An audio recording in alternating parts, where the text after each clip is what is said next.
Merci d'être venu assister à un événement rarissime, doublement rarissime, j'ai envie de dire, car c'est une renaissance, mais pas n'importe quelle renaissance, la renaissance d'un géant folklorique, l'Ansois. En Belgique et chez nos cousins du nord de la France, les géants sont présents et ancrés dans le folklore depuis des centaines d'années. Ils défilent, souvent en musique, les jours de carnaval, de braderie, de ducasse ou de fête. Le géant est souvent le symbole d'une identité collective. Il rassemble autour de lui de nombreuses personnes qui partagent des valeurs communes. À Lens, le premier géant que nous avons connu a été construit il y a environ une centaine d'années. C'était dans les années 30. Il s'appelait Gugus et il a animé le village pendant une dizaine d'années. On l'a fait défiler une dernière fois pour célébrer la libération, c'était en 1945. Et ensuite, il a fini sa vie sous un pseudonyme dans le folklore de Hatt. Pendant 35 ans, le village est resté sans géant, mais en 1980, André Villain et son comité sans initiative créa un tout nouveau géant, il s'appelait Prien.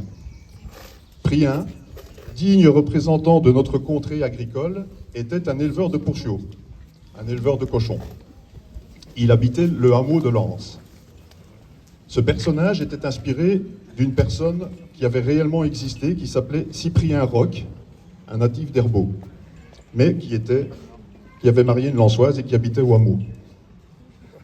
Ce géant, on l'a grimé à l'effigie de son principal porteur, qui s'appelait Lucien Druard. Prien fit les beaux jours de la ducasse de Tokyo. Alors, pour les gens qui ne sont pas de Lens, la ducasse de Tokyo, elle a bien lieu à Lens. Enfin, elle avait bien lieu à Lens pendant plusieurs années. Elle a duré quelques années, la ducasse de Tokyo. Un jour, on a remisé Prien dans une grange au Brunculot, autre quartier de Lens. L'année suivante, on n'a pas organisé la ducasse de Tokyo. Prien fut oublié et fit une très longue sieste dans cette grange qui dura 30 ans. La tête de Prien fut exposée au musée de la ville ansoise, tout d'abord par André Villain, puis par madame Yolanda Pasquali, qui a fait ramener le corps de Prien, donc on appelle ça un panier, au musée. Pendant toutes ces années, ces vestiges ont témoigné de notre passé folklorique, en attendant des jours meilleurs.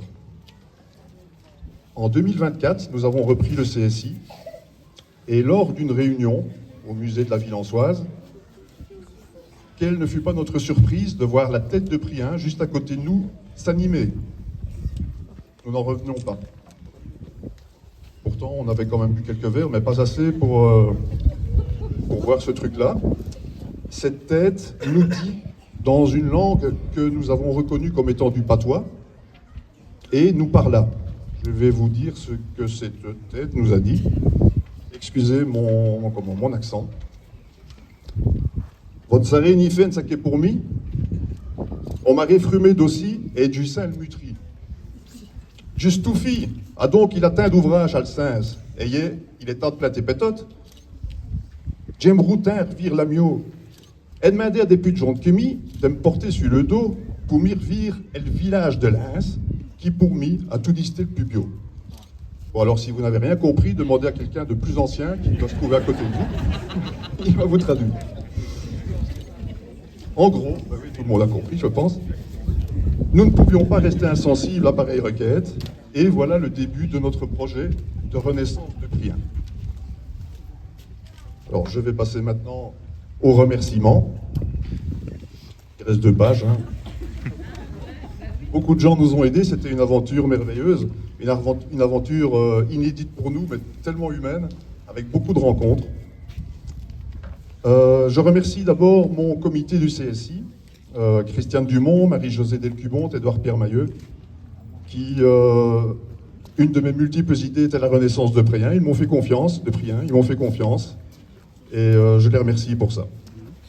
Je remercie une personne qui s'appelle Tristan Sadonès, qui est un véritable passionné, c'est pas un Lensois, c'est une personne du folklore attois, je crois, un passionné de l'univers des géants qui fut, avant de le rencontrer, un interlocuteur précieux et qui nous a transmis un peu de sa passion et nous éclairait sur certaines pistes dans un univers qui nous était complètement inconnu.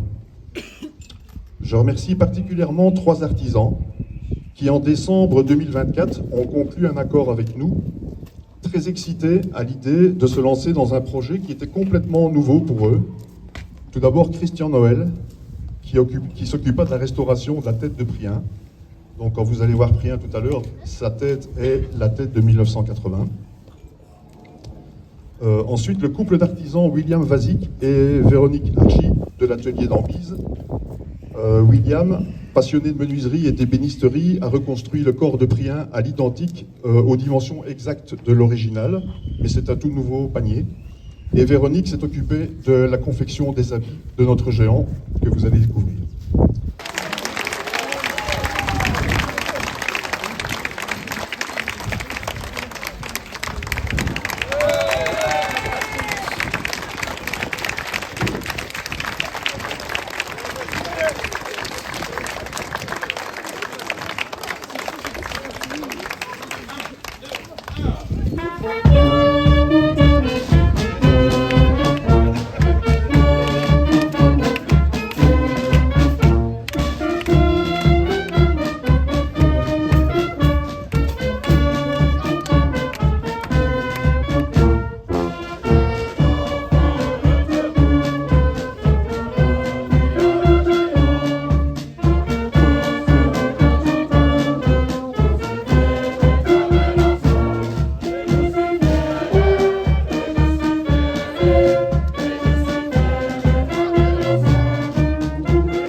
Mika.